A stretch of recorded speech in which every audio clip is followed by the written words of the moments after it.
자, 지금 12장을 하고 있습니다. 12장, 11장에서 도출했던 ISLM 모형을 이용해서 응용을 하고 있습니다.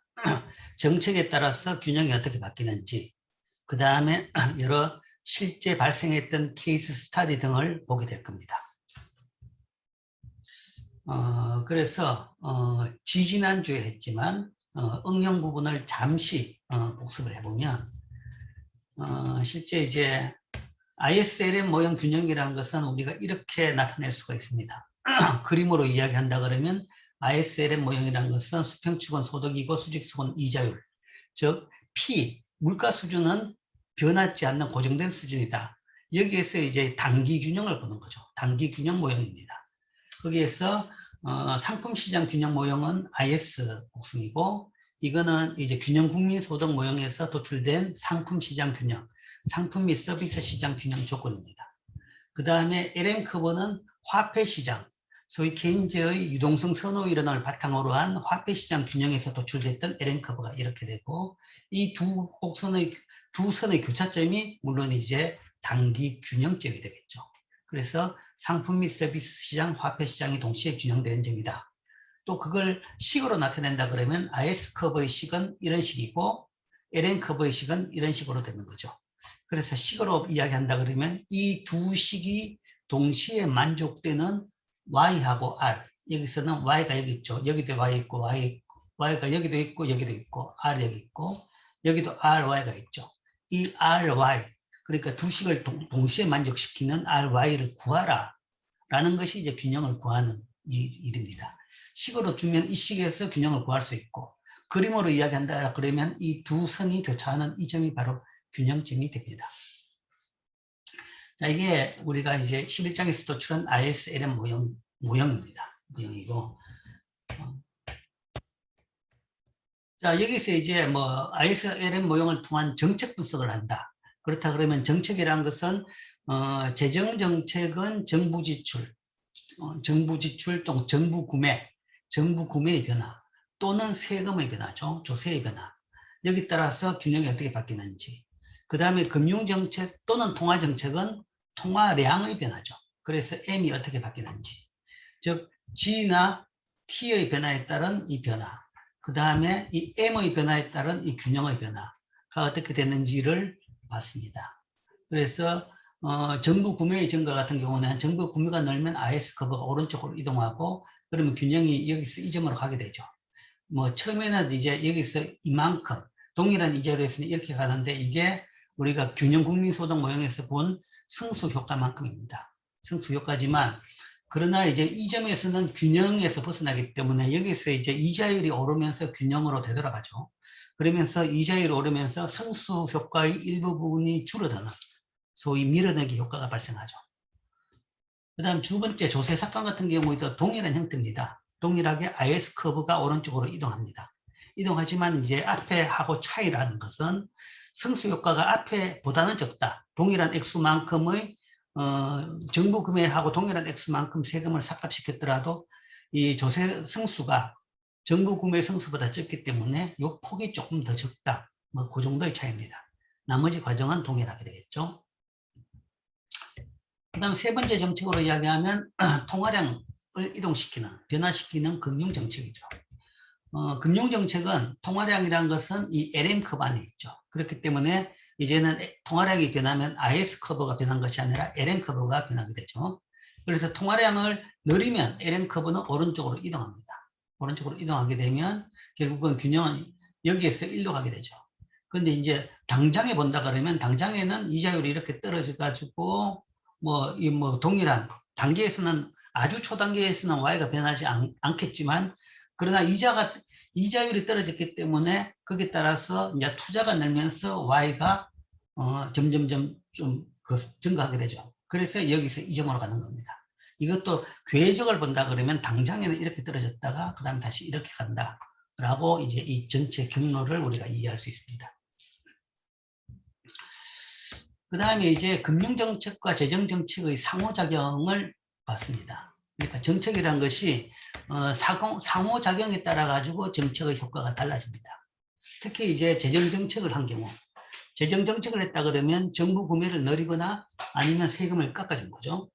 그래서 뭐 지금 뭐 코로나 국면에서도 우리가 뭐 긴급 재난지원금 뭐 등등을 통해 가지고 재정 정책을 하고 있습니다. 그걸 통해 가지고 떨어진 Y를 좀 회복시키기 위해서 그런 걸 하고 있는 거죠. 그런데 이제 그게 재정 정책에 따라서 통화 정책의 그 장단에 따라 가지고 그 결과가 더 좋아질 수도 있고 덜 좋아질 수도 있다라는 이야기죠. 그래서 처음에 정부 지출을 늘렸다. 긴급재난지원금을 지급했다. 그렇다 그러면 IS 커브가 이렇게 오른쪽으로 이동합니다. 이동하는데 단 요것만 있다 그러고 그다음 통화 정책에 전혀 변화가 없다 그러면 그냥 균형은 요점에서 요점으로 이동한다는 거죠. 그래서 Y가 Y2로 이동하는 겁니다. 뭐 시작은 아마 Y가 이 오른쪽에 있었겠죠. 여기 있었는데 코로나 때문에 이거 IS1이 이 왼쪽으로 이렇게 갔는 겁니다. 갔기 때문에 이 긴급재난지원금 통해서 IS 커브를 오른쪽으로 다시 이동시켰다라는 거죠. 이동시켰는데 중앙은행이 가만히 있다 그러면 이렇게 되는 것이고, 그 다음에 중앙은행이 가만히 안 있고, 예를 들어 가지고 이래 가지고 만약에 가만히 있다 그러면 여기서 이자율이 상승했죠. 소득은 조금 회복됐지만 이자율이 상승했습니다. 그럼 안 그래도 살기가 어려운데, 예를 들어 가지고 뭐 그 대출이 있는 사람 같은 경우에는, 아니면 기업 같은 경우에 돈을 빌렸다. 그런 경우는 이자율이 높으면 더 부담이 되는 거죠. 그럼 이자율이 높아지면 그게 경기를 더 악화시킨다. 그렇게 지금 현재 경기를 살리는 것이 가장 큰 목적이다. 그러면 중앙은행은 이자율을 안 높이도록 정책을 할 수가 있습니다. 즉 재정정책에 상응해가지고 같이 정책 공조를 할 수가 있는 거죠. 그런 경우에는 LN 커브를 이렇게 오른쪽으로 이동시켜 가지고 이자율이 R2로 안 오르고 다시 R1 수준으로 머물도록 할 수 있죠. 그렇게 되면 새로운 균형은 이 점입니다. 이 점이란 것은 Y2보다 더 오른쪽에 있고, 그 이야기는 이 처음의 재정 정책의 효과를 더 크게 만든다. 더 크게 만든다는 것은 Y를 더 키우는 그런 효과를 낼 수 있는 거죠. 그래서 재정 정책을 한 경우, 그러니까 정부 구입을 늘리거나 세금을 깎아준 경우에 중앙은행이 뭐 그렇게 되면 중앙은행이 가만히 있으면 이자율이 오르게 됩니다. 오르게 되는데 중앙은행이 거기에 호응해가지고 이자율을 안 오르도록 같이 정책을 해준다 그러면 재정 정책으로만 할 수 있는 그런 효과보다도 훨씬 더 소득을 더 키울 수 있는 효과를 낼 수 있다는 거죠. 이게 이제 정책 공조가 잘 된 경우입니다. 잘 된 경우인데 그 반대 경우도 있을 수가 있습니다. 반대 경우가 있을 수 있는데 중앙은행이 그러니까 통화 이자율이 아니라 소득을 그냥 일정하게 유지하도록 정책을 할 수가 있다는 거죠. 그 반대라는 겁니다. 물론 이제 왜 이런 정책을 하느냐 그러면 이거는 이제 좀 그 인식이 다른 경우다라고 볼 수 있는 거죠. 만약에 Y1이 균형이다. Y바다 이게. 그러니까 균형 소득 수준인데 여기에 뭐 정치적인 목적으로 아니면 선거 때문에 이 재정 정책을 폈다. 그러니까 소위 말해가지고 요즘 또 뭐 잘 이야기하는 뭐 파퓰리스트 뭐 그런 이야기하죠. 그러니까 지금이 파퓰리스트라는 건 아니라 예를 들어 가지고 진짜 파퓰리스트 차원에서 선거를 잘 치르기 위해 가지고 현 정권이 돈을 풀었다. 현 경제는 아주 정상이고 뭐 불황도 아니고 아주 정상인데도 불구하고 그런 식으로 돈을 더 많이 풀었다. 실제적으로 이제 뭐 미국도 보면 역사적으로 선거가 있는 해에는 돈이 많이 풀립니다. 돈이 많이 풀린다는 게 통화정책이 아니라 일단 정부가 뭔가 하면 좀 경기를 훨씬 가능한 한 더 좋게 만든다는 거죠. 이게 이제 소위 말해서 폴리티컬 사이클이라고 합니다.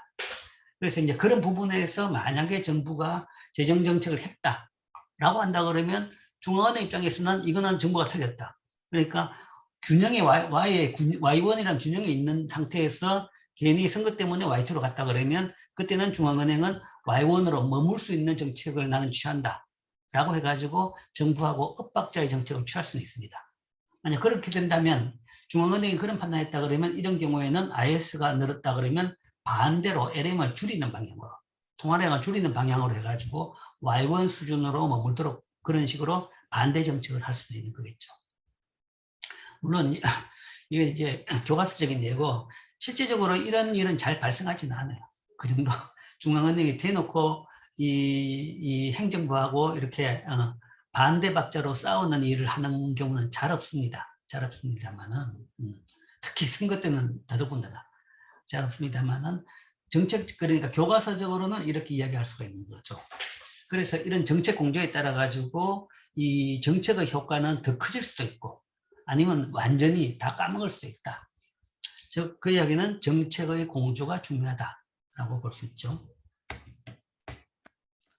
그 다음에 지난 시간에 한 마지막은 이제 IS 모형에서의 충격입니다. 즉 이제 케이스 스타디를 보기 위해 가지고 어떤 변화가 있느냐. 물론 이제 정책 변화를 봤죠. 정책 변화는 사실은 본원적인 충격보다는 충격이 발생해 가지고 그것을 뭔가 수습하기 위해서 하는 것이 정책입니다. 그래서 외생적이 아니고 내생적이라고 볼 수 있죠. 그래서 본질적인 충격을 보자. 그러면 이제 충격이 어떤 것이 어디서 어떤 것들이 있느냐를 보면 IS 부분에서 발생할 수 있는 충격은, 즉 IS 커브를 이동시킬 수 있는 충격은 그냥 IS의 구성 요소를 보면 됩니다. IS의 구성 요소는 식에 보면 소비 더하기 투자 더하기 정부 구입이죠. 그죠? 정부 구입은 정책이니까 빼고 결국은 소비와 투자를 변화시킬 수 있는 것이 충격입니다. 그래서 소비를 이야기하면 소비는 소득에 따라서 변하죠.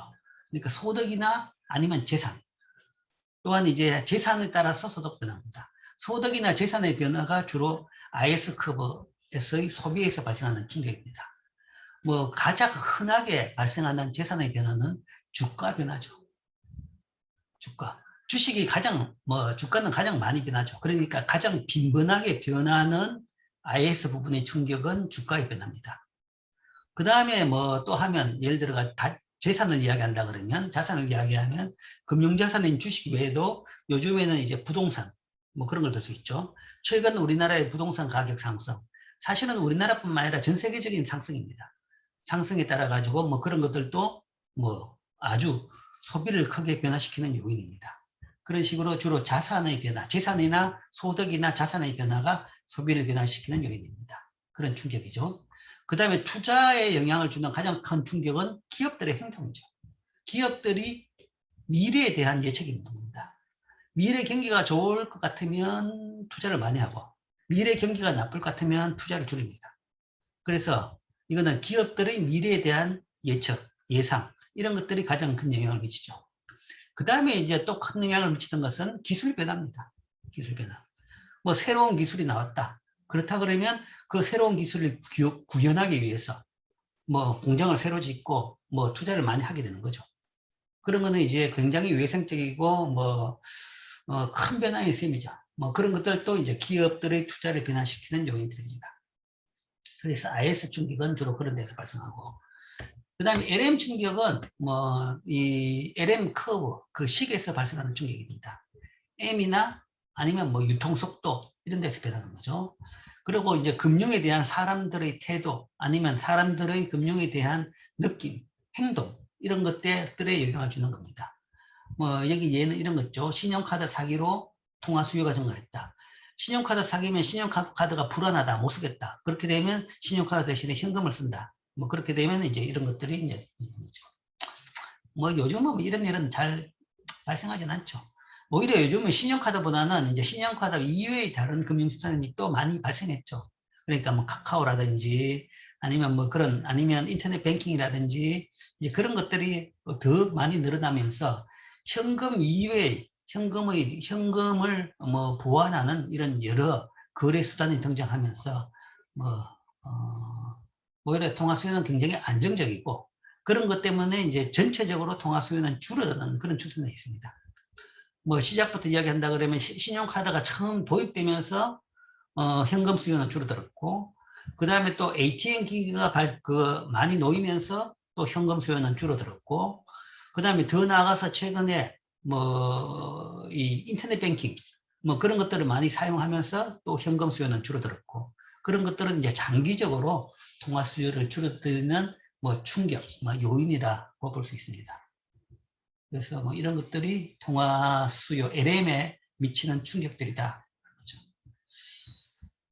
그래서 뭐 그런 걸 이용해 가지고 여러분들이 아마 연습을 해볼 수 있습니다. 뭐 지난 시간에 여기까지 했고 그다음에 연습을 해봤겠죠. 뭐 두 개를 봅니다. 주택시장이 붕괴해서 소비자의 부가 감소한 경우, 이게 이제 소위 일종의 케이스 스타디죠. 이 장 말미에 다시 나오지만 2008년, 9년에 미국에서 2007, 8년에 미국에서 발생한 서브프라임 모기지발 금융위기 그런 게 발생했다. 뭐죠? 이런 경우 어떻게 되느냐? 아니면 뭐 지금 곧 우리한테 발생할 충격이다라고도 예상할 수 있습니다. 물론 이제 뭐 이 경제학적으로 교과서적으로 본다 그러면 지금 현재 주가나 아니면 이 부동산 가격은 거품으로 봅니다. 거품. 그러니까 오른다 그러면 오르는 요인이 있어야 돼요.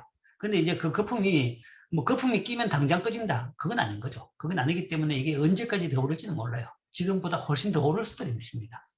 그러나 장기로 본다 그러면 최소한 5년, 10년 내에는 뭔가 하면 이 거품이 꺼지는 거죠. 거품이 꺼진다는 것은 이거죠. 주택시장이 붕괴, 거품이 꺼지는 거죠. 그렇게 되면 이제 IS 커브 모형, ISLM 모형에서 어떻게 되느냐. 그러니까 내가 지금 이게 거품이다, 언젠가는 꺼진다 그래가지고 지금 있는 걸 팔았다고 해가지고 더 돈을 벌 수 있었는데 팔아가 손해봤다고 내한테 이야기하지 마십시오. 그러니까 거품은 거품이 있더라도 거품이 언제 꺼질지는 몰라요. 그러니까 이게 우리가 경제학적으로 분석해 본다 그러면 교과서적으로 본다 그러면 거품은 거품입니다. 거품인데 언제까지 그럴 것이냐. 그러니까 거품이라고 판단하는 것은 펀더멘탈한 가치평가 모형들이 있습니다. 주택가격이라 그러면 주택에 대한 뭐 수요, 경제성장률에 따라 가지고 이 뭐 전체 주택의 예를 들어 건설 비용, 땅 가격, 뭐 땅값도 이제 평가를 해야죠. 땅값도 거품이 끼기도 하고 빠지기도 합니다. 그리고 거기다가 땅값에다가 그 다음에 건설 비용을 합치면 적정 땅값의 건설 비용을 합치면 그게 주택의 적정 가격이 나오죠. 그렇지만 이제 실제 가격은 거기서 많이 벗어납니다. 벗어나는 것이 일정 지역에 대한 수요가 높으면 그 지역은 이 펀더멘탈 가격보다 많이 높게 되는 거죠. 근데 이제 장기적으로 보면 이제 어떻게 하냐 그러면 장기적으로 보면 그 거품이 꺼지는 것은 그렇게 되면 거품이 많이 끼어 있다 그러면 그 지역에 대한 아니면 그 지역을 대체할 수 있는 공급이 주택 공급이 늘어나는 거죠. 그래서 공급이 늘어나면 다시 그게 꺼지는 거죠. 그러니까 거품이 생겼더라도 이게 공급이 늘어나야 꺼져주는 거죠. 그러니까 이제 그 정도의 시간이 필요한 겁니다. 필요한 것이고. 뭐 일시적인 수요에 따라 가지고 그러니까 저금리에 따라 가지고 늘은 것은 금리가 다시 오른다 그러면 다시 거품이 꺼집니다. 이제 그런 요인들이 있는 겁니다. 그래서 이런 경우에는 어떤 영향이 있느냐. 그 다음에 이제 금융 부분에서 충격 경우. 그래서 주택시장에 거품이 꺼진다 그러면 그거는 이제 어느 커브에서 발생하는 충격이냐라고 하면 IS 커브죠. IS 커브의 재산입니다. 부동산이라는 것이 사람들의 재산이죠. 재산이 줄어들어서 소비가 줄어든 겁니다. 그 이야기는 IS 커브가 왼쪽으로 이동하는 거죠. 그래서 이렇게 된다. 즉 부동산 가격의 거품이 꺼졌다. 그러면 IS 커브가 왼쪽으로 이동해가지고 균형은 이렇게 바뀌는 겁니다. 그러면 거품 붕괴 이후에 어떤 일이 발생하느냐? 소득이 감소하고 실업률이 높아지고 이자율은 떨어지더라. 하는 거죠. 이게 이제 IS 부분에서 그러니까 부정적인 충격이죠. IS 커브를 왼쪽으로 이동시키는 것은 부정적인 충격이라고 하고 IS 커브를 오른쪽으로 이동시키는 것은 긍정적인 충격이라고 합니다. 긍정 부정의 방향은 이 Y에 대한 부분이죠. Y를 늘리느냐 줄이느냐라는 겁니다. Y를 늘리는 방향으로의 충격은 우리가 긍정적인 충격이고 Y를 줄이는 방향으로 충격은 부정적인 충격입니다. Y를 늘린다는 것은 실업률을 낮추는 거죠. 그러니까 경제에는 좋은 충격인 거죠. 근데 이제 이런 부동산 가격 거품 같은 경우는 Y를 낮추는 방향의 충격이죠. 그래서 우리가 부정적인 충격이라고 합니다. 그런 경우에 균형이 이렇게 바뀐다. 그 다음에 두 번째, 뭐, LM 부분에서의 충격. 그러니까 아까 말한 대로 뭐, 통화 수요가 늘었다. 통화 수요가 늘었다. 그러니까 신용카드 사기가 늘어가지고 사람들이 화폐에 대한 수요가 늘었다. 그렇게 되면 LM 커브는 왼쪽으로 이동하는 거죠. 왼쪽으로 이동하면 새로운 균형은 이점이 되죠. 이점이라는 것은 옛날에 비해서 소득은 줄고 이자는 상승한 거죠. 그래서 이것도 LM 커브가 왼쪽으로 이동하는 것도 LM 커브의 부정적인 충격입니다. 그러니까 LM 커브의 부정적인 화폐 시장에서 부정적인 충격이 발생했다. 그러면 LM 커브를 왼쪽으로 이동시키는 충격입니다. 보통 이제 통화 수요가 늘어나는 뭐 대표적으로 금융위기 같은 것이 가장 큰 대표적인 충격이죠. 그렇게 되면 새로운 균형은 이렇게 된다라는 것은 Y는 줄고 이자율은 상승하게 된다. 자, 이게 이제 충격에 따른 이제 균형의 변화, 경제가 어떻게 바뀌는지라는 거죠. 그래서 이제 이 정도만 여러분들이 이제 했다 하더라도 이제부터는 단기적으로 어떤 충격이 발생했다. 거기에 따라 가지고 어떻게 바뀌는지 경제에 대해서 이제 논할 수 있는 정도의 수준이 되는 거죠. 머릿속에다가 이 ISLN 커브만 집어넣고 있으면, 자, 누가 어떤 이야기를 하면 그게 IS 쪽이냐 LN 커브냐를 판단해 가지고 이 그 식에다가 뭔가 하면 이동을 방향을 봐 가지고 아, 그렇게 되면 소득은 어떻게 되고 이자는 어떻게 될 것이다 라고 이야기하시는 거죠. 물론 이제 인플레이션에 대해서는 이야기 못 합니다. 이건 단기 모형이기 때문에 인플레이션은 고정된 상태에서 일단 변화를 보는 거죠. 그리고 인플레이션 부분은 이제 뒤에, 장기 부분은 오늘 뒤에 다시 보겠습니다. 자, 이상이 지난 시간까지 했는 내용을 간략하게 복습을 해봤습니다. 질문?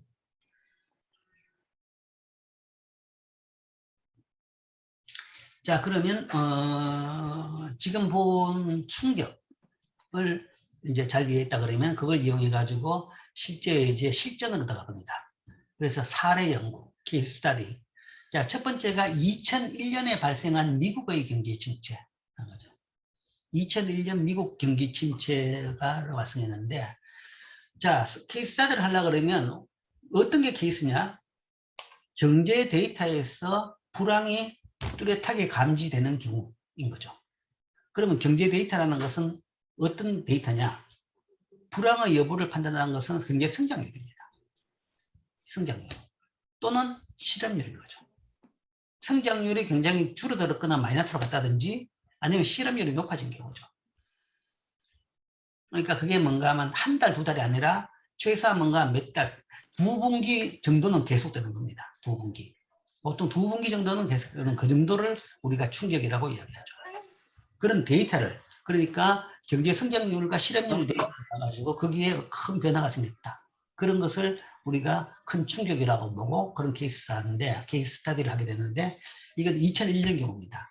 과연 어느 정도였는지를 보면 2100만 명의 사람들의 실직을 했다는 거죠. 2100만 명. 우리나라 인구가 5천만입니다. 5천만인데 우리나라에서 취업되어 있는 사람이 한 3,500만 명 정도입니다.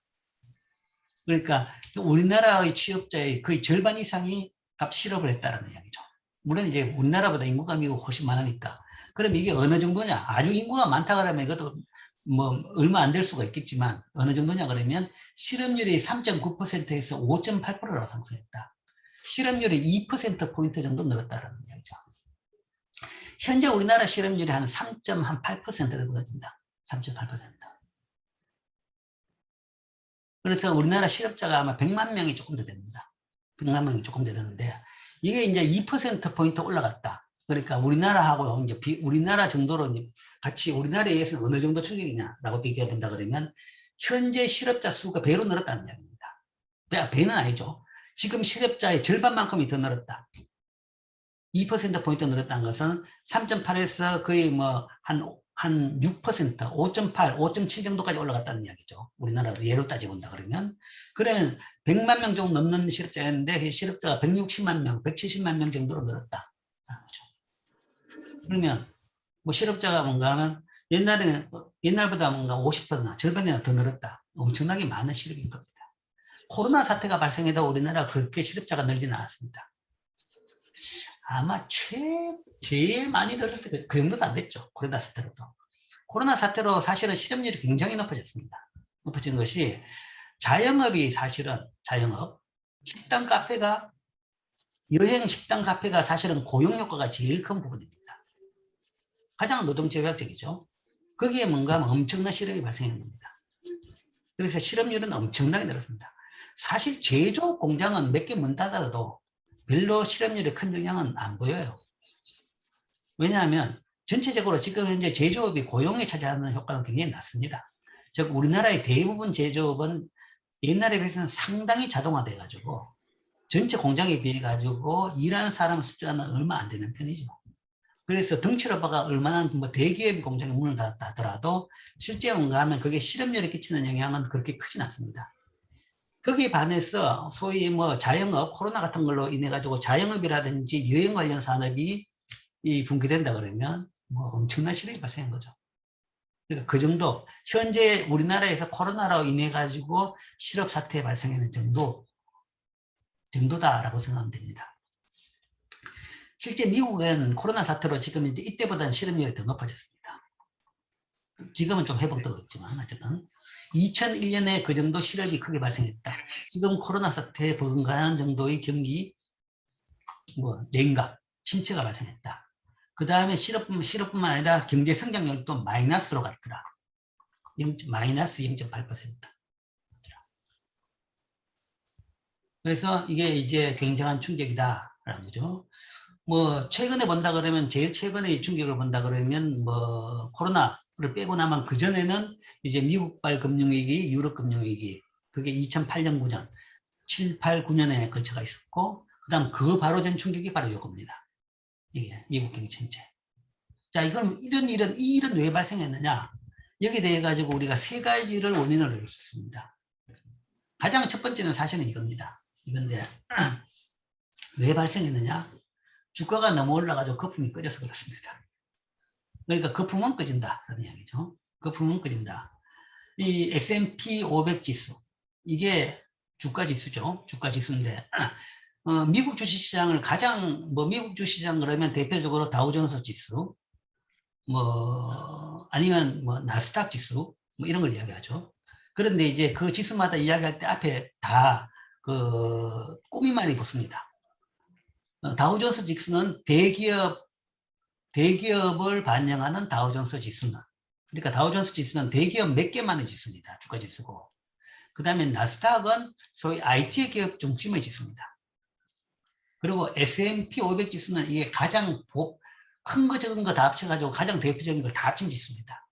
그래서 미국 주식시장을 보려고 그러면 주가 지수 중에서 이걸 보는 것이 가장 뭔가 하면 이제 그 전체를, 미국 전체 주식시장을 판단할 수 있는 대표적인 지수가 됩니다.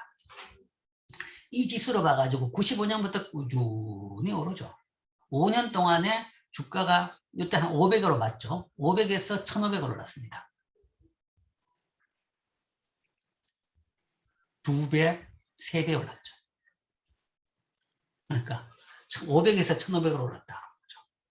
그러다가 이게 꺾였습니다. 왜 이때 꺾였냐? 여기에 대해 가지고는 사실은 설명하기는 쉽지는 않아요. 쉽지 않은데. 아까 이야기했죠. 지금 우리나라 부동산 시장이 거품이다. 라고 우리는 보지만, 그게 언제 꺼진지는 아무도 모릅니다. 내일 당장 꺼질 수 있고, 5년 뒤에 꺼질 수도 있습니다. 이것도 마찬가지죠. 그러니까 이게 쭉 오르다가 뭔가 밑에 꺼지는 겁니다.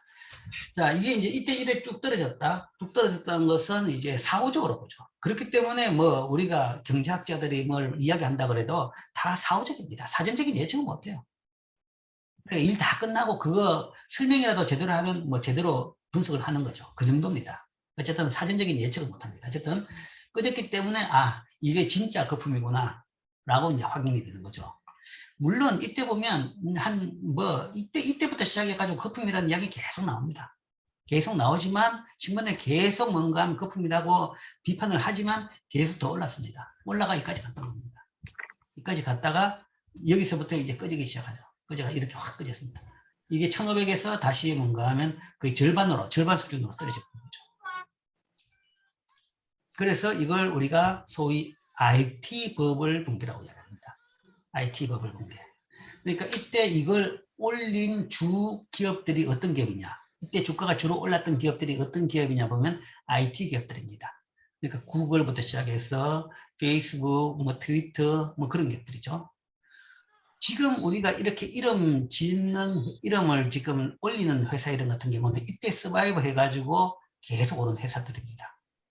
그런데 이때 이 오르는 상태에서 있던 기업들은 뭔가 하면 그 회사 수에 뭔가 하면 수십 배의 회사들이 상명대가 있었습니다. 있어가지고 오르다가 뭔가 하면 분기 시에 다 망했습니다. 그러니까 새로운 산업이 생긴다 그러면, 새로운 IT 산업이 생긴다 그러면 그때는 많은 회사들이 생깁니다. 생겨가지고 많은 회사들이 생겨서 거기서 뭔가 하면 이제 투쟁을 하는 거죠. 해가지고 다 살아남지는 않죠. 거기서 살아남는 회사는 큰 회사가 되는 것이고, 그 다음에 거기서 살아남지 못하는 회사는 그냥 도태되는 그런 거죠. 새로운 산업이 생긴다 그래요. 새로운 산업이라는 것은 사실은 새롭기 때문에 어떤 모습일지 모릅니다. 그래서 많은 회사들이 나름대로 뭔가 방향에 따라서 그쪽 산업에 따라서 회사를 세워가지고 해보는 거죠.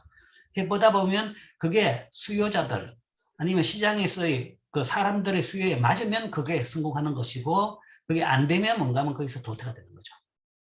그래서 그때 많은 회사들이 만들어지면서 주가가 오르면서 이렇게 거품이 쌓였다는 거죠.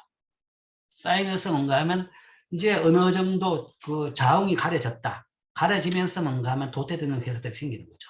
그러니까 더 이상 이제 뭐 이제는 수익이 나야 되는데도 불구하고 수익이 안 나고 있다. 이제 그렇다 그러면 그런 회사들은 나가 떨어지기 시작하면서 그때부터 이제 정리가 되면서 이렇게 IT 거품이 붕괴되는 거죠. 그래서 첫 번째 요인이 주식시장의 침체. 이걸 우리가 이제 소위 IT 버블 붕괴라고 얘기합니다. 지금 현재 이제 미국 주가 S&P 500 지수가 한 3,000이 넘죠. 3,000이 넘는데 그건 여기보다 지금 배가 더 올랐습니다. 근데 이제 미국 주식시장에 대해서 지금 계속 이야기하는 것이 지금 2000년대 초반의 IT 버블 붕괴 때하고 같은 상황이다. 라고 이제 많은 전문가들이 이야기합니다. 신문에도 온갖 기사들이 보면 그런 기사들이 많이 등장합니다. 그러니까 그 비슷한 걸로 보는 거죠. 그러니까 뭐 지금도 보면 이제 IT 산업들이 굉장히 뭐 이 중심을 이루고 물론 이제 지금 주가 오르는 것은 IT 거품도 있지만 그것보다는 제일 큰 건 유동성 문제입니다. 그러니까 낮은 금리 그게 제일 큰 원인이지만 IT 하나만의 문제가 아니라 낮은 금리가 제일 큰 요인이지만 어쨌든 뭐 그 비슷한 그래서 지금 이제 미국 주식시장에서도 제일 두려워하는 것이 이때와 같은 이 시점이 이제 언제 올 것이냐라는 이야기죠. 뭐 그걸 이제 걱정하고 있습니다. 그래서 이제 이게 이제 그 유명한 IT 버블 붕괴 시기다라는 거죠. 그래서 그렇게 되면 주가가 떨어지면 사람들의 주식 가지고 있는 사람의 재산이 떨어지니까 소비가 주는 거죠. 이게 IS 커브를 이동시키는 첫 번째 요인이고, 그 다음에 이제 소위 여기서 사례 연구 정도로 이야기할 이런 충격 같은 경우에는 단일 충격보다는 여러 충격이 한꺼번에 닥치는 겁니다. 소위 우리가 뭔가 큰 일이 생긴다 그러면 삼재가 겹친다라는 이야기입니다.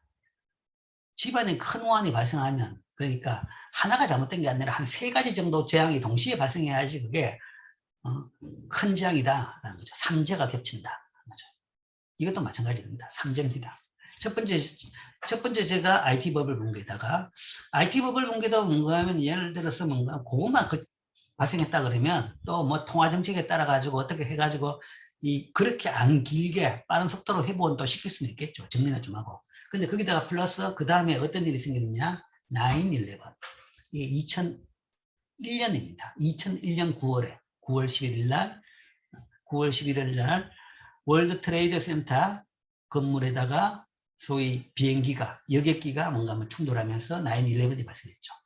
미국 국내에 대한 테러가 발생했던 겁니다. 뭐 엄청나게 사람들이 많이 죽고 사람들이 뭔가 굉장히 불안해했고 그 때문에 뭔가 그날에 항공기는 미국에 있던 모든 항공기는 다 못되게 만들었고 착륙시켰고 한동안 뭔가 사람들이 무서워가지고 비행기를 못할 정도가 됐습니다. 그러니까 이런 불확실성이 정대, 사람들의 불안감, 불확실성이 정대, 그 다음에 우울함 뭐 이런 거죠. 소비자 및 기업의 확신 감소. 불안하니까 뭔가 하면 다들 꼼짝을 안 하는 겁니다. 그럼 소비를 안 하는 거죠. 기업들도 이제 세상이 어떻게 될지 모르는 거죠. 전쟁이 날지도 모르겠고. 그럼 기업들도 불안하니까 가만히 있는 겁니다. 더 이상 투자, 일단 보류. 확실해지만 다시 계속 뭐 이렇게 되는 거죠. 확신 감소. 이런 것들이 결과적으로 지출 감소. 9/11이 그러니까 소비도 줄이고 투자도 다 줄인 요인이 있는 거죠. 소비도 줄이고 투자도 줄이고. 뭐 항공 여행 산업은 완전 동결 이런 거죠. 그럼 당장 다 투자가 주는 겁니다. 그래서 이것도 이제 두 번째 하나의 충격이지만 큰 충격이다. 그런데 여기 또 하나 더 있었습니다. 2001년, 2002년에 걸쳐 가지고 미국의 기업 회계 분양이 굉장히 많이 들통이 났습니다. 소위 우리가 엔론 사태라고 이야기합니다. 엔론, 월드컴 등 이런 기업들이 소위 IT 버블 때 뭔가 하면 아주 잘 나갔던 회사입니다. 이 회사들은 엔론 같은 경우는 IT 플러스 IT보다는 이제 친환경산업, 그러니까 발전기업입니다. 발전기업인데 소위 친환경 발전을 통해 가지고 돈을 번다. 그러니까 풍력, 태양광을 주로 하는 회사입니다. 그걸 통해 가지고 뭐 지금 유망하고 어차피 이제 그 신재생 에너지로 가는 거니까 유망하고 그 다음에 수익도 많이 발생해 가지고 돈도 많이 버는 회사다라는 거죠. 그렇기 때문에 주가가 많이 올랐습니다. 그런데 어느 날 딱 따져보니까 저게 왜 어떻게 수익이 날까? 지금도 마찬가지입니다. 친환경은 수익이 나기는 힘듭니다. 환경이 좋고 뭔가 하면 사람들에게 좋고 분명히 가야 될 방향은 맞습니다만은 그 기술이 굉장히 비싸기 때문에 수익이 나기는 힘들어요.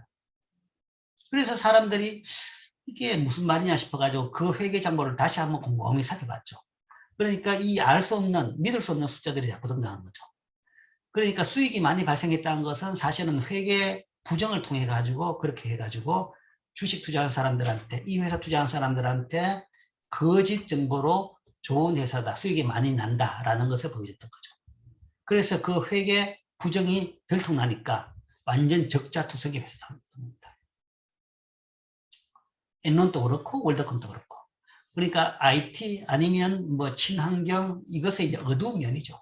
어두운 면. 그 붐을 이용해 가지고 이런 식으로 부정을 했던 회사들이 발생했던 겁니다. 그러니까 이제 미국도 자존심이 많이 상했죠. 자, 그래도 세계적으로 가장 투명하고 회계가 잘, 그러니까 작동하는 회사다. 그 작동하는 나라다. 그러니까 회계 감사가 잘 되고 믿을 수 있는 그런 나라다라고 했는데 이런 엄청난 부정이 발생했는 겁니다. 그러니까 전반적으로 사람들이 기업들의 회계 정보에 대한 신뢰가 떨어지면서 주식시장에 대한 투자가 줄어드는 거죠. 그러니까 주가가 하락하고 투자가 위축된다. 그러니까 이런 세 개가 다 겹친 겁니다. 자, 세 개를 다시 봅시다. 첫 번째 뭔가 IT 버블 붕괴, 그러니까 주가 하락. 그거는 소비죠, 소비. 재산이 줄어들었으니까 소비를 줄이는 것이고, 두 번째 9/11은 소비, 투자 둘 다 줄이는 것이죠. 세 번째는 이건 투자를 줄이는 것이죠. 뭐 또 뭐 이것도 소비를 줄이는 것, 재산도 주는 거니까. 어쨌든 이것들이 이 세 가지가 다 IS 커브에 있는 소비와 투자를 줄이는 요인이 됩니다. 그러니까 2001년대의 이 충격은 IS 커브가 왼쪽으로 이동한 충격이다 하는 거죠. 그렇죠? 여기 이제 그림은 없는데 머릿속에 그림을 그려봐요. 아까 본 ISLN 커브에서 충격 자체는 IS 커브가 왼쪽으로 이동한 충격입니다. 왼쪽으로 이동하는 충격이다. 그렇게 되면 그 결과 이자율은 떨어지고 소득은 줄어드는, 그러니까 경기가 나빠지는 불황이 발생한 거죠. 자, 이렇게 되면 이제 정책적으로 어떤 대응을 할 것이냐? 정책 대응은 첫 번째로는 재정 정책으로 IS 곡선을 우측으로 이동시키는 겁니다. 왼쪽으로 갔던 걸 다시 오른쪽으로 이동시키죠. 그런데 오른쪽으로 원위치까지 이동시키려고 그러면 그거는 비용이 너무 많이 듭니다. 거의 불가능해요. 불가능하기 때문에 이제 조금 이동시킵니다. 어느 정도. 그래서 이제 어떻게 어느 정도 이동시키냐? 뭔가를 해야 되기 때문에 좀 이동시키는데 2001년과 2003년에 세금을 깎아줘요. 세금 조세 인하를 하는 것이 이제 첫 번째, 조금 오른쪽으로 이동시키고, 그러니까 뭐 하나 가지고는 안 되니까. 그 다음에 또 정부 지출, 정부 구매도 늘어납니다. G도 느리죠. G 느리는 것이 한국 산업에 대한 긴급 자금 지원. 9/11 때문에 모든 비행기가 떨어지고 항공산업은 완전 그 상태로 바로 부도 상태입니다. 그러니까 일단 이거는 이제 국가기관 산업이기 때문에 일단 부도를 막기 위해 가지고 지원을 해주죠. 그 다음에 9/11 때문에 붕괴된 월드 트레이드 센터 새로 짓고 뉴욕시를 재건하겠다 그런 것이고, 그 다음에 뭐 이 테러에 대해 가지고 복수를 하겠다 라고 해가지고 아프가니스탄에 대한 전쟁을 선포하고 전쟁을 시작하죠.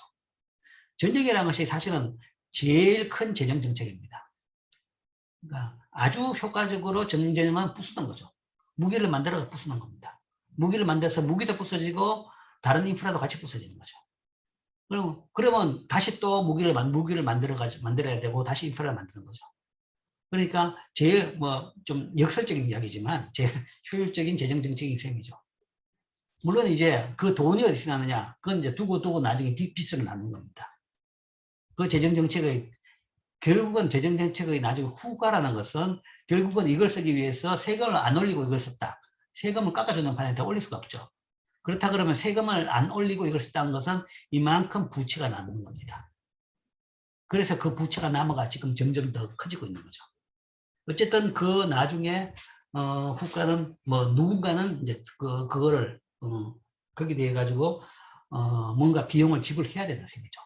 어쨌든 이때는 워낙 급한 시기이기 때문에 뭐 이런 식으로 돈을 쓸 수밖에 없는 거죠. 여기 대해서는 이때는 사실은 국민들이 동의하에 인해서 썼다고는 볼 수 있습니다. 뭐 이거 두 개에 대해서 뭐 별말은 없겠지만 여기에 대해 가지고는 이제 최근에 이제 아프가니스탄에서 철수를 했죠. 철수를 하면서 여러 비판이 있었죠. 그래서 중간에 철수할 수 있는 시점이 있었습니다. 그 원래의 테러 세력이라는 테러 세력, 그 다음에 거기서의 제일 뭐 대장이라고 할 수 있는 빈라덴을 어쨌든 뭐 죽이긴 죽였죠. 그렇다 그러면 원래 미션 컴플리트 해가지고 철수하면 됩니다. 그래서 그때 철수하면 됐는데 철수가 아니라 뭔가 하면 아프가니스탄의 뭐 민주주의를 정착시킨다라는 이게 또 다른 정치적인 뭐 그런 명분이 되면서 더 수렁에 빠지게 된 거죠. 빠졌기 때문에 지금 이제 돈은 돈대로 많이 쓰고 훨씬 더 많이 쓰고 그 다음에 그 뒤에 뭔가 하면 인력적이니까 사람의 그러니까 군인들의 손실은 훨씬 더 많았고 그런 피해가 있었다라는 걸로 지금 이제 비판을 받고 있죠. 뭐 그래도 뭔가 하면 지금이라도 그래도 철수를 했기 때문에 다행이지 이제 그런 평도 있긴 있습니다. 그렇다고 뭐 계속되어 있는 것이 더 좋은 것이냐 거기에 대해 가지고 이제 뭐 비판을 할 수도 있겠죠. 자, 어쨌든 이렇게 재정 정책을 하고 그러니까 IS 커브가 왼쪽으로 이동했는데 가지고 어느 정도 오른쪽으로 좀 이동하도록 재정 정책을 하고 그 다음에 그 정도 가지고 안 되는 거죠. 안 되기 때문에 재정 정책가 안 되기 때문에 금융 정책이 같이 호응을 해줍니다. 호응을 해주는 것은 여기서 Y를 느리는 방향으로 호응해 주는 것은 LN 커브를 우측으로 이동시키는 겁니다. 그거는 이제 통화량을 늘리는 거죠. 통화량을 늘려가지고 LN 커브를 우측으로 이동시켰다. 그거는 이제 그 효과를 뭘로 알 수 있냐 그러면 사실은 IS 커브를 정부 지출을 늘렸다, 세금을 줄였다 같은 것은 IS 커브를 오른쪽으로 이동시키기 때문에 이자율이 오릅니다. 충격 이후에 이제 회복 정책으로 IS 커브를 오른쪽으로 시키면 이자율이 오르죠. 그게 사실은 요겁니다. 그러니까 2000년대부터 시작했는데 2000년대에서 요게 시점이 어딘가 하면 이게 거의 2000년 말입니다. 2000년 말까지죠. 그죠? 그때까지도 이거 올라갑니다. 올라간 거죠. 올라간 건데 이게 이제 떨어졌다는 것은 이제 정부 지출이 늘었는데도 이자율이 떨어졌다는 것은 결국은 통화량이 더 늘었다는 얘기입니다. LN 커브가 더 오른쪽으로 이동했던 거죠. 이동했기 때문에 이자율이 하락이 가능한 겁니다. 그래서 여기서 이렇게 이자율이 쭉 하락한 것은 금융정책의 대응, LN 커브를 우측으로 이동시켰다. 즉 통화 공급을 늘렸기 때문에 이렇게 이동이 가능했다라고 볼 수 있는 거죠. 그래서 이런 식으로 재정 통화 정책을 통해 가지고 나름대로 뭐 이런 큰 경기 침체에 대해 가지고 국가에서 이제 대응을 하게 됩니다. 자, 이게 이제 케이스 스타디로 뭐 충격이 이렇게 발생했다. 그러면 경제가 어떻게 바뀌느냐. 그리고 이 불안 국면에서 이제 이 국면을 조금 더 빨리 회복시키려고 그러면 어떤 정책을 어떻게 해야 되느냐. 거기에 따라 가지고 또 균형이 어떻게 바뀌는지 이 전체 과정을 요 케이스 스타디 하나로 이제 살펴봤습니다. 자, 이게 이제 하나의 케이스 스타디. 소위 2001년 IT 버블 붕괴라고 합니다. 그러니까 실제 뭐 9/11이나 엔론 그 기업에게는 IT 버블 붕괴만큼 큰 충격은 아닙니다. 큰 충격이 아니고 그렇기 때문에 순수로 IT 버블 붕괴가 제일 처음에 나왔죠. 그래서 이때 이거를 우리가 그냥 속칭 IT 버블 붕괴라고 이야기합니다. 그래서 그 과정과 원인과 그 다음에 이제 정책 대응을 봤습니다. 자, 그 다음으로는 이제 정책, 지금 이야기했던 이 통화 정책에 대해서, 금융 정책에 대해서 이제 한번 더 보겠습니다. 중앙은행의 정책 수단. 어쨌든 중앙은행이 M을 늘려가지고 이자율을 떨어뜨렸다. 라고 봤습니다. 자, 그걸 이제 어떻게 하느냐? 그것은 뭐 요즘에도 여러분들이 이제 이런 걸 만약에 그 관심이 있다 그러면 많이 봤을 겁니다. 최근에 9월 달에 우리나라 중앙은행 한국은행이 이자율을 올렸죠. 올렸고 지금 미국 페드의 정책에 대해 가지고 전 세계가 굉장히 지금 주시를 하고 있습니다. 매일 신문 기사가 나오죠. 페드의 테이퍼링이 언제 할 것이냐, 뭐 10월에 할 것이냐, 11월에 할 것이냐, 뭐 11월 회의세가 12월부터 시작할 것이다, 아니면 11월부터 할 것이다, 언제까지 테이퍼링을 할 것이냐, 뭐 내년 상반기까지 할 것이다, 그 다음에 내년부터 다시 이자율을 올릴 것이다, 뭐 그런 이야기를 많이 하는 거죠. 그게 바로 중앙은행의 통화정책입니다. 근데 이게 언론 매체에서는 마치 연준이 연방준비위원회인데, 그냥 이거는 이제 일반적인 나라 케이스로 따져본다 그러면 요 위치에 중앙은행이라고 생각하면 됩니다. 모든 나라의 중앙은행이 하는 일이 그거니까. 미국의 중앙은행은 사실은 중앙은행이라는 용어를 안 쓰고 조금 달라요, 미국이. 다른 게, 그게 왜 그러겠냐 그러면, 은행이 하나가 아니라 13개입니다. 13개 은행이 합쳐가지고 되어 있는 겁니다. 그러니까 13개 은행이 합칠 당시에는 13개가 다른 나라였던 거죠. 미국은 어떻게 봐가지고 주 자체가 한 나라입니다. 그럼 50몇 개 주가 되는 거죠.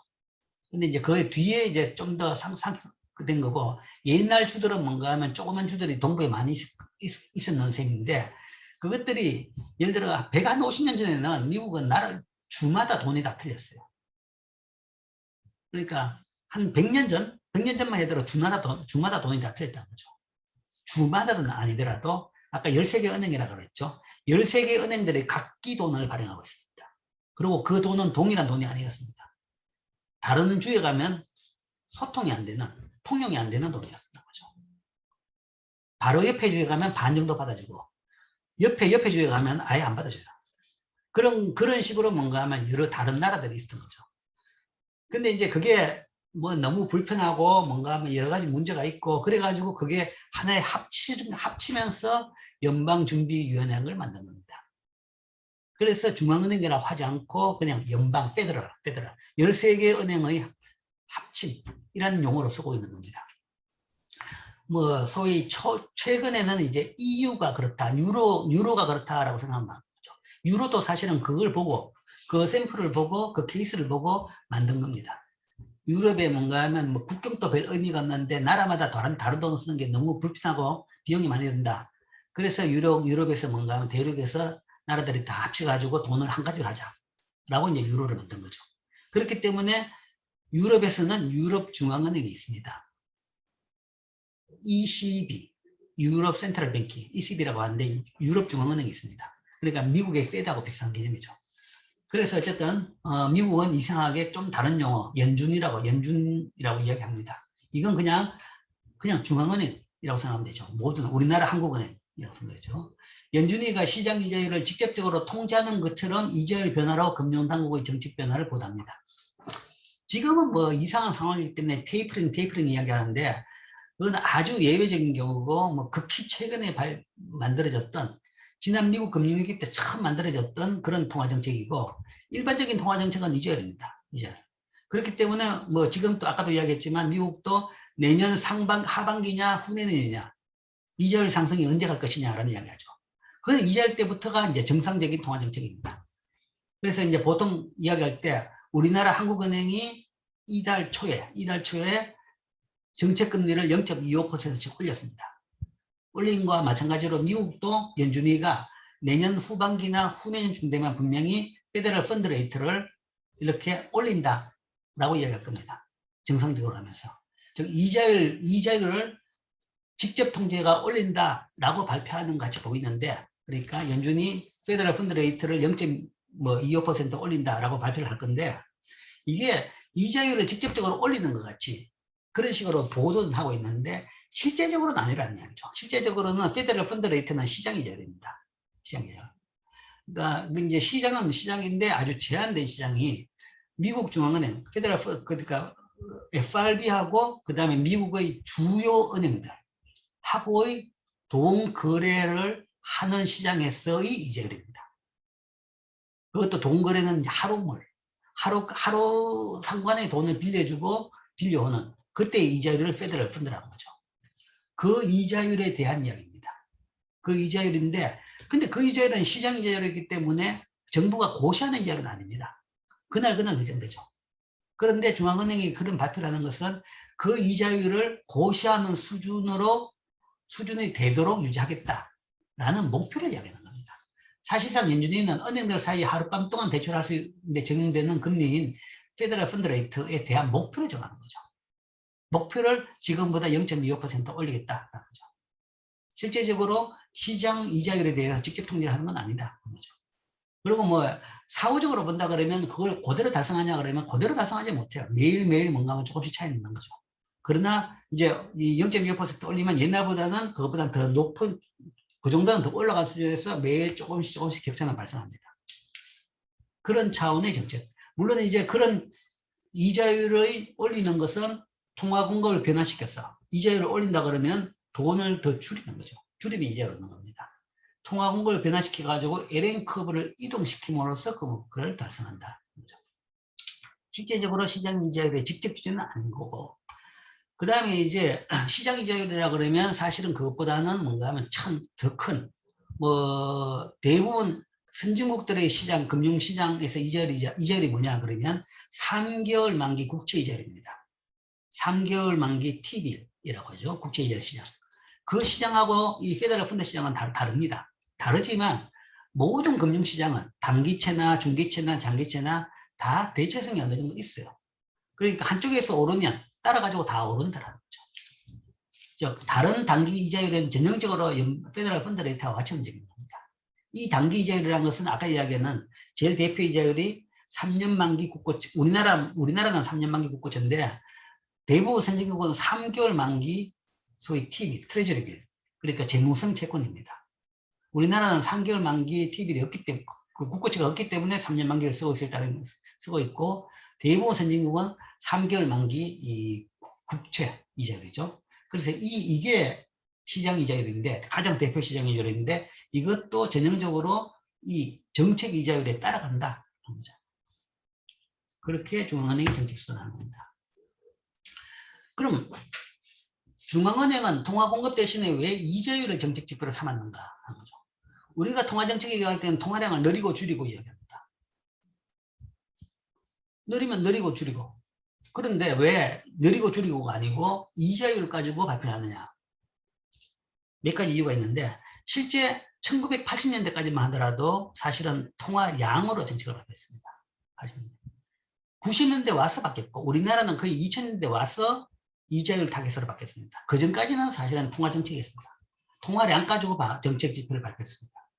그러니까 이게 통화량에서 이자율로 타겟이 바뀐 것이 얼마 안 됩니다. 왜 바뀌냐? 그때 왜 바꿨냐 하면 이자율이 통화량보다 측정하기 쉽더라 하는 겁니다. 통화량을 뭘 할 것이냐라는 게 이제 하나의 문제입니다. 통화량은 많죠, 종류가. 여러분이 배운 것만 하더라도 화폐 발행액이 있고, 협의의 통화 M1이 있고, 광의 통화 M2가 있고, 총유동성 L이 있고, 또 그 사이에 많은 통화식도가 있습니다. 그러니 뭘 할 것이냐는 거죠. 이게 뭔가 하면 또 모든 통화량이 같은 방향으로 하는 것이 아니라 어떤 건 넣는데 어떤 건 줄여요. 특히 이제 80년대, 90년대 이후부터 금융 상품이 굉장히 다양해지고 전체적으로 자금이 많아지고 금융 상품이 다양해지니까 상품 간 이동이 많아지면서 통화량이 지멋대로 움직이더라는 거죠. 그래서 통화량 가지고 도저히 금융시장 상황을 판단하기가 어렵게 되더라. 그래서 여러 뭐 대안적인 통화 지표를 많이 만들어 봤는데 만들어 보면 또 엇나가고 또 엇나가고, 그러니까 하다 안 되니까 이제는 그냥 가격으로 가자. 그래서 요즘에는 이렇게 이자율로서 정책 지표를 삼는 겁니다. 또한 일반적으로 보면 경제에서 충격은 IS보다는 LM에서 충격이 더 자주 발생합니다. LM에서 충격이 더 자주 발생하는 거죠. IS는 훨씬 더 좀 큰 충격이죠. LM에는 자잘한 충격이, 금융시장은 매일매일 발생하죠. 그러니까 금융시장, 주가는 매일매일 늘뛰게 하는 거죠. 그러니까 주로 LM에서 충격이 많이 발생하니까 통화공급보다는 이자율을 정책지표로 삼는 것이 소득 안정에 더 효과적이다. 그렇기 때문에 현재는, 그러니까 옛날에서 이제 진화한 거죠. 진화해가지고 이 이자율 가지고 정책지표로 삼고 있습니다. 근데 이제 우리나라에서 이야기하는 우리나라에서의 정책금리는 RP금리인데, 실제 우리나라도 콜금리 가지고 타겟을 발표를 했는데, 실제 우리나라 중앙은행이 그 발표된 대로 그걸 콜금리를 잘 유지를 못했어요. 못해가지고 우리나라는 그냥 정책금리 자체를 발표합니다. 그러니까 중앙은행이 빌려주고 빌려오는 걸 그냥 보정시켜버리는 거죠. 그럼으로써 뭔가 하면 이 정책하고 그 다음에 실질하다가 미스매치는 없을 수 있는데 사실은 뭔가 하면 시장성에 대해 가지고는 조금 떨어진다라는 단점은 있습니다. 어쨌든 그게 현재 중앙은행의 이자율 정책을 통한 소위 통화 정책. 자, 그 다음으로는 ISLM과 총수요. ISLM 모형에서 총수요 곡선을 도출하는 과정에 대해서 이야기해 보겠습니다. 결국은 ISLM 모형은 단기균형이다. 그리고 이제 그게 총수요를 의미한다라고 이야기했죠. 그래서 여기서 총수요가 어떻게 도출되는지를 봅니다. 지금까지 우리는 물가 수준이 고정되어 있다는 가정하에 ISLM 모형을 이용해서 단기 분석을 했습니다. 그런데 P가 변하면 ISLM 모형이 균형이 바뀔 수가 있습니다. 즉 P가 변하면 P가 어디 있냐고 하면 LN 커브 안에 있습니다. LN 커브가 이동하게 돼가지고 Y에 영향을 미친다라는 거죠. ISLM 모형의 균형을 변화시킵니다. 그렇기 때문에 P의 변화에 따라 가지고 ISLM 균형의 변화, Y점을 매칭 Y점을 다 찾아낼 수 있는 거죠. 그렇게 총수요 곡선을 유도합니다. 그래서 10장에서 소개된 총수요 곡선은 P와 Y의 이러한 관계다. 즉 P가 변함에 따라서 LN 커브가 바뀌고 거기에 따라서 균형 Y가 어떻게 되는지 그 관계를 끌어내면 그것이 총수요 곡선이 됩니다. 자, 그림으로 도출해 본다 그러면 자, 일단 어떤 ISLM 모형 균형이 있었다. 그러면 이 균형은 뭐 어떤 P 수준에서 P1, 현재 P1 수준에서의 균형일 겁니다. 그러면 거기서 뭔가 하면 균형 Y1이 나왔을 겁니다. Y1이 나왔겠죠. 그러면 여기서 이제 AD, AS 커버 스페이스, 그러니까 수평축은 Y고 수직축은 그 물가 수준으로 나타내는 여기에서 P가 P1일 때는 Y는 Y1이 되더라. 라고 이제 점을 찍을 수 있습니다. 이게 단기 균형이죠. 단기 균형인데. 그 다음에 여기서 이제 P가 P1이 아니라 더 높은 P2에서 Y가 어떻게 되느냐를 찾을 수 있는 거죠. P가 이거보다 더 높은 P2에서 Y는 여기 있냐, 여기 있냐, 여기 있냐라는 거죠. 그 Y는 위에서 찾을 수 있습니다. Y 균형은. 그러니까 P가 P2다. P1보다 더 높다. 그러면 ISLM 모형에서 어떤 변화가 발생하느냐? LM에서 P는 어디냐? 그러면 P분의 M이죠. 실질 화폐 잔고가 P분의 M입니다. 그게 화폐 공급량입니다. 실제로 화폐 잔고 양이 줄어드는 겁니다. 명목 화폐 공급량 M은 동일하지만 변화가 없으니까 세트리스 발이 없으니까 그러나 물가가 올랐다 그러면 그거 가지고 거래할 수 있는 양이 주는 거죠. 그래서 실제로 화폐 잔고 양이 든다. 즉 화폐 실제로 화폐 양이 준다. 즉 LN 커브가 왼쪽으로 이동하는 셈이 되겠죠. 그래서 P2에 상응하는 LN 커브는 더 왼쪽으로 이동한 커브가 됩니다. 그렇게 되면 새로운 단기 균형은 요점이 되는 거죠. 이 점이라는 것은 Y1보다 더 왼쪽에서의 단기 균형이 되는 거죠. 그래서 이 P2에 상응하는 점은 여기서 구했던 이 Y2, Y1보다 왼쪽에 있는 이 점에 상응하는 이런 점이 된다. 이런 식으로 P를 변화시킴에 따라 가지고 거기에 상응하는 Y들을 다 찾아가지고 선을 연결시키면 이런 총수요 곡선, AD 커브가 유도되는 겁니다. 그래서 ISLM 모형에서의 총수요 곡선의 유도는 여기에서 P를 물가 수준을 변화시킴에 따라 가지고 상응하는 Y들을 다 구해 가지고 그것을 점으로 찍은 뒤에 연결시킴으로써 구할 수 있다. 그렇죠. 그림으로서는 이렇게 생각할 수 있죠. 자, 그러면 이제 AD 커브는 왜 이런 우하향하는 기울기를 가지느냐? 이거는 이제 물가가 상승하게 되면 실제로 화폐 잔고가 준다 그랬죠. 돈이 줄기 때문에 LN 커브가 왼쪽으로 이동합니다. 이동하게 되니까 이자율이 상승하는 겁니다. 그래서 이자율이 상승했죠. 자, AD 커브는 어떻게 식으로 되냐? 사실은 IS 커브하고 같죠. IS 커브는 Y는 C 더하기 I 더하기 G였죠. 그죠? 거기에서 R하고 Y 관계입니다. AD 커브도 같습니다. Y는 C 더하기 I 더하기 G입니다. 총수요가 뭔가 하면 소비수요, 투자수요, 정부수요요. 그거 합친 겁니다. 단지 여기서는 P하고 Y 관계죠. P하고 하는 거죠. 근데 물론 그 안에 P는 안 들어있습니다. 안 들어있으니까 사실은 관계가 없는 셈인데 어쨌든 여기서 그러면 왜 P가 올랐는데 Y가 줄어들었냐? 이자율이 올랐기 때문에. 이자율이 올랐다 그러면 투자가 주는 거죠. 소비는 관계없습니다. 소비는 변화가 없습니다. 투자 부분에서 투자는 이자율을 함수죠. 그런데 이자율이 오른다 그러면 투자가 주는 거죠. 그렇기 때문에 AD의 구성 요소 중에 하나인 투자가 줄었기 때문에 Y가 Y1에서 Y2로 주는 겁니다. 그래서 이게 이런 AD 커브가 이런 우하향하는 형태가 되는 겁니다. 즉 물가가 오를수록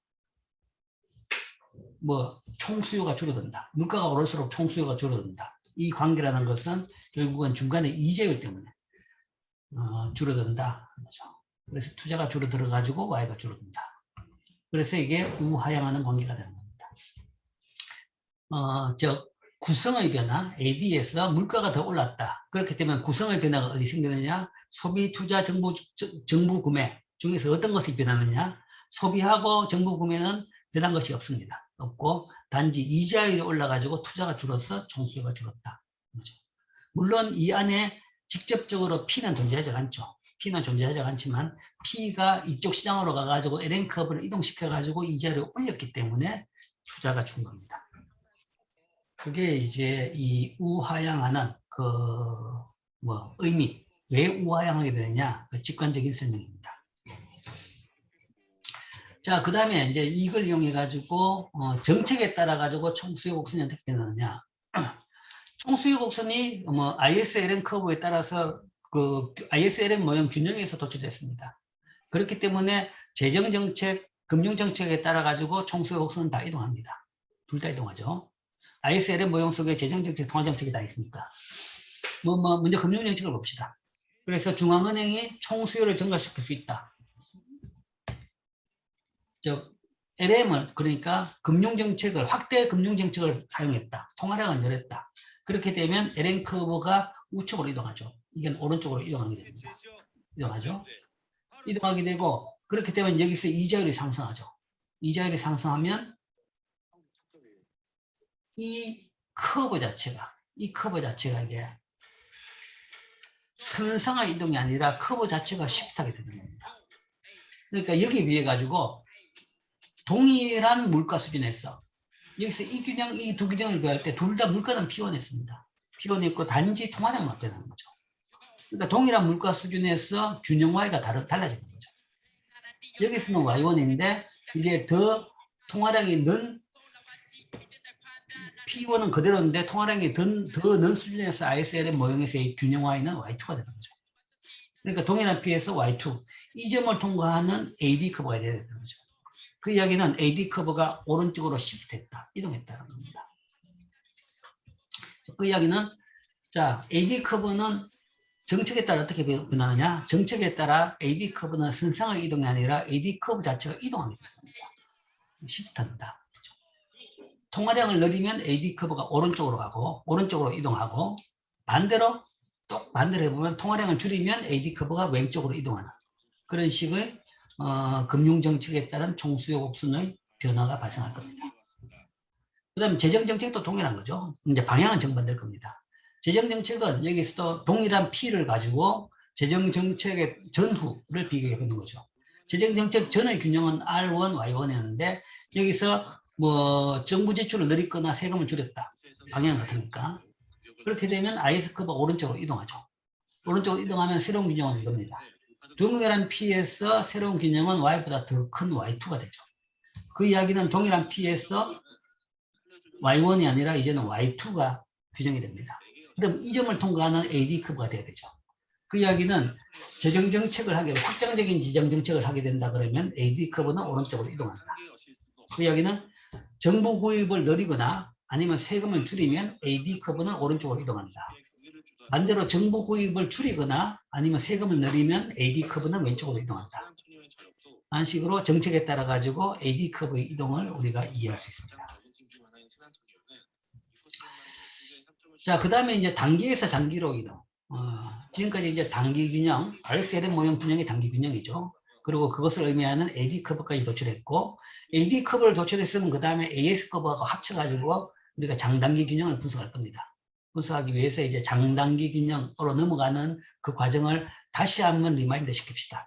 이게 10장에서 이야기했죠. 10장에서 이야기한 내용 그대로입니다. 그걸 다시 이야기합니다. 단계에서 장기로 이동시키는 힘은 물가의 조정이죠. 물가라는 것은 단계에서는 그 요지부동입니다. 여기서는 우리 가정에서 단계에서는. 그러나 이제 시간이 지남에 따라가 물가는 경제의 변화를 반영해 가지고 가격 조정이 발생하죠.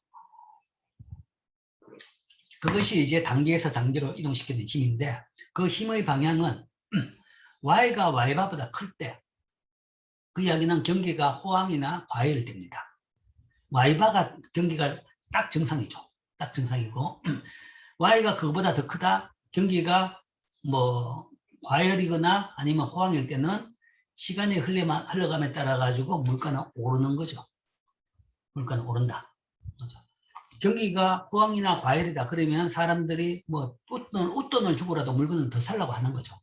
그렇기 때문에 물건 가격이 오르는 겁니다. 반대로 Y가 Y바보다 적다, 그 이야기는 경기가 불황일 때입니다. 경기가 불황일 때다 그러면 물건이 안 팔리죠. 불황이라는 것은 물건이 안 팔리고 사람들이 일자리가 없다, 실업자가 늘어나고 이런 상태죠. 그렇다 그러면 부도를 막기 위해서는 안 팔린 물건이라도 조금이라도 팔아가지고 돈을 회수해야 되기 때문에 깎아서라도 파는 겁니다. 세일이라도 하는 거죠. 그러면 세일한다는 이야기는 가격이 떨어지는 겁니다. 즉 물가가 떨어지죠. 이렇게 물가가 떨어지고, 그 다음에 Y가 Y바 이 수준이다 그러면 그때는 이제 물가는 더 이상 변동시킬 이유가 없는 겁니다. 물가는 변하지 않는다. 즉 Y의 수준이 Y바에 비해서 어디에 있냐에 따라 가지고 우리가 물가를 변화시키는 그런 이제 그 조정 과정이 발생하는 거죠. 그걸 통해 가지고 단기 균형이 장기 균형으로 이동하게 됩니다. 자, 그러면 이제 뭐 정책이든 아니면 뭐 또 다른 충격이든 어쨌든 IS 부분에서의 충격, 뭐 정책이 될 수도 있고 아니면 그러니까 재정 정책이 될 수도 있고 아니면 다른 충격이 될 수도 있고, 거기에 따라 가지고 단기 균형이 어떻게 바뀌고 단기 균형이 어떻게 이동하고 그 다음에 그게 다시 또 장기 균형까지 되돌아가는지 그 과정을 봅시다. 자, 제일 처음에는 분석을 편하게 하기 위해서 뭐 충격 이전에는 장단기 균형이 이루어지고 있는 상태다라는 거죠. 그러니까 충분한 시간이 있고 아무런 간섭이 없었다. 그러면 시간이 지나면 다 이렇게 됩니다. 뭐 물론 이제 교과서적으로지만 어쨌든 이렇게 선을 그렸다는 것은 현재 경제가 장단기 균형, 장기 균형, 단기 균형이기도 하고 장기 균형 둘 다 동시에 달성됐다는 거죠. 그 이야기는 단기 균형이 이거죠. 이거 두 개 교차점인데 여기다가 Y바점, 이 점이 뭔가 하면 Y바점이다라는 겁니다. Y바. Y바라는 것은 소위 그 나라의 잠재 산출량 수준, 완전 고용 산출량 수준이다 라는 거고, 이것은 가장 정상적인 상태, 즉 더 이상 P가 안 움직이는 상태다라는 거죠. 물가가 안 움직이는. 그러니까 장기 균형도 되는 거죠. 이게 장기 균형.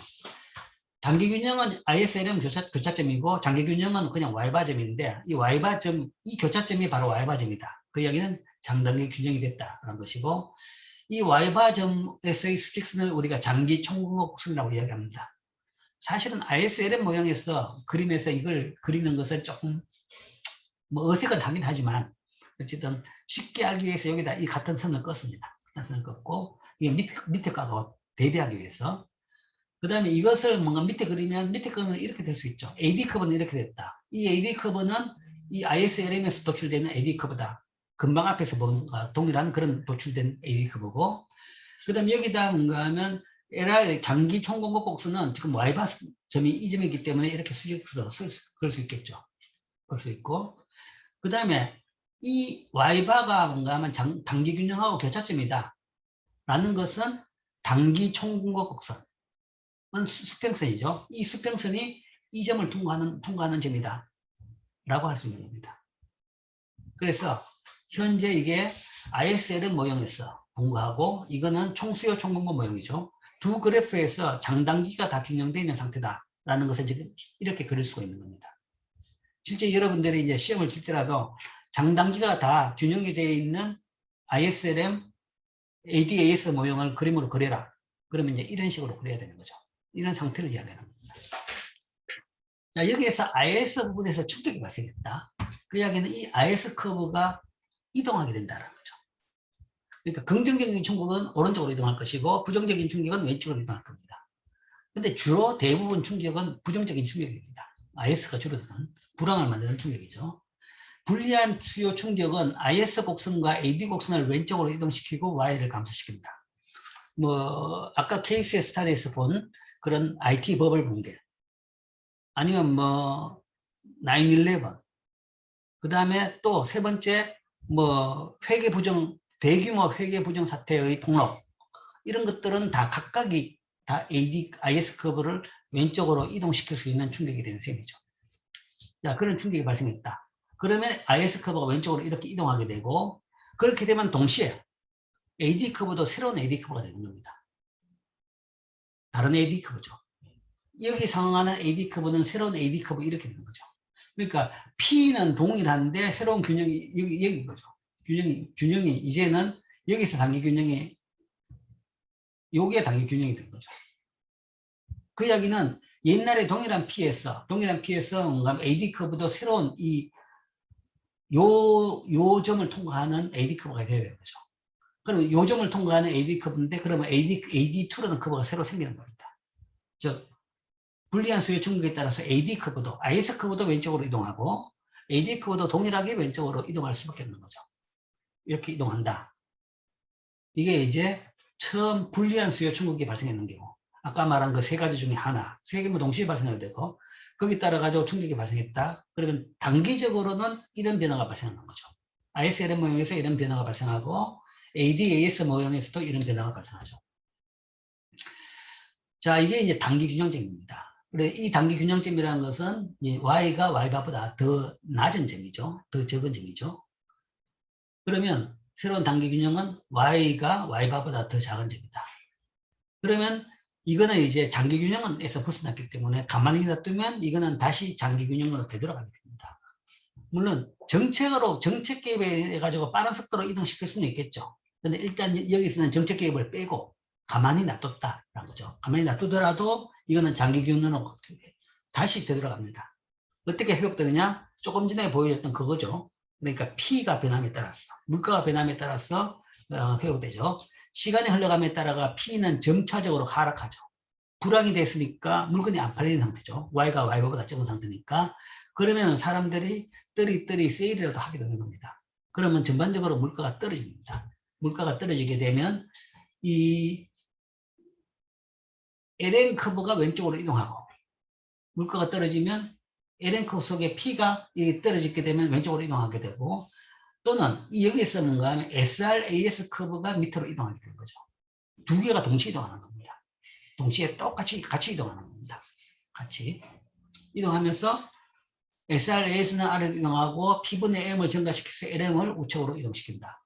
그래서 요 점에서 뭔가 하면 LN 커브가 오른쪽으로 이동하면서 요 점으로 다시 가게 되죠. 다시 갔다는 이야기는 요 P1이 요 P2 요 수준, 요 초록선으로 이렇게 이동하는 겁니다. 그럼으로써 Y가 요만큼 오른쪽으로 이동해 주는 거죠. 이런 식으로 한 단계 이동하고, 여전히 Y가 Y보다 적으니까 다시 또 오른쪽으로 또 이동합니다. AM이 오른쪽으로 또 이동하고, SRAS가 밑으로 다시 또 이동하죠.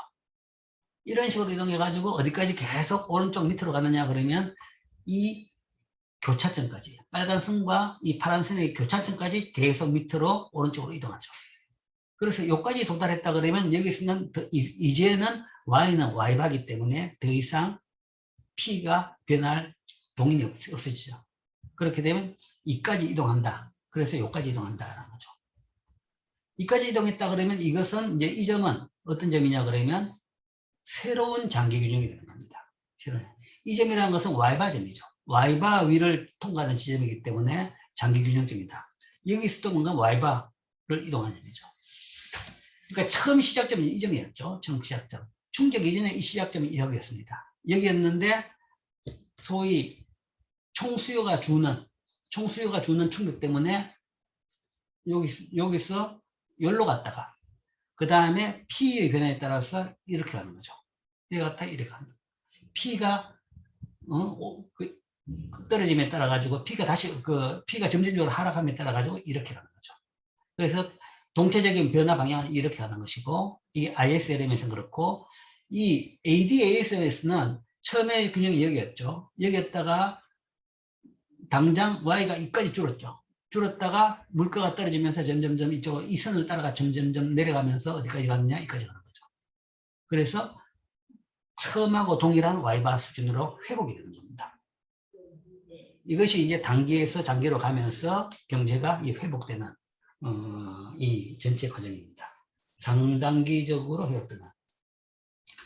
즉, 이러한 과정은 경제가 Y는 Y바가 되는 장기 균형에 도달할 때까지 계속되어 가지고 여기서 이렇게 가는 거죠. 이게 이제 IS 충격인 경우에 장단기적으로 어떻게 경제가 변하는지 이 과정까지 봤습니다. 요 다음에는 여러분들이